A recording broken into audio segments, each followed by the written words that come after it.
All right, happy Technique Tuesday for another week. So this week I'm going to go through isometric holds. So not all isometric holds, because you can do almost all movements with an isometric hold component within the movement, but this one is more about the squat and just using and just going through some of the stuff that we use within our programming, especially for the fusion and small group guys.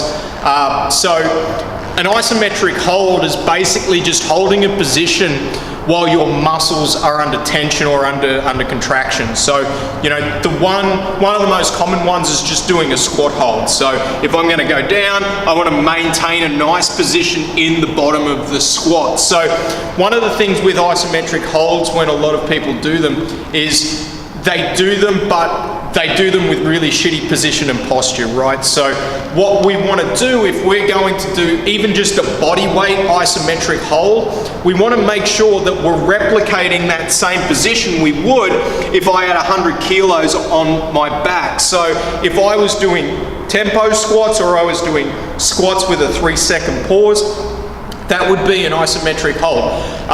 Within our weightlifting programs, we will do a lot of front squats with a 3-second hold down the bottom before we stand up. What we don't want to see when people do that is elbows collapsing forward, or any variation of what that clean catch position or that squat position would look like. So it's the same thing if I was to program an iso hold with a kettlebell. What I'm looking for is to replicate that good posture and position and just challenge that nice low squat. So the way I'm going to set up for it would be the same way I'm going to set up for a back squat.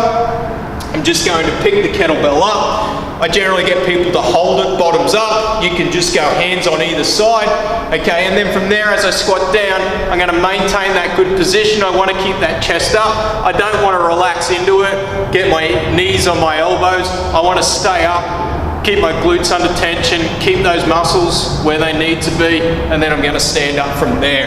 So whenever you do any form of isometric hold, you can do an isometric hold at the bottom of a push-up. You could do an isometric hold at the top of a ring dip. But when you're in those positions, you want to be replicating that end range of motion, which is going to strengthen that position.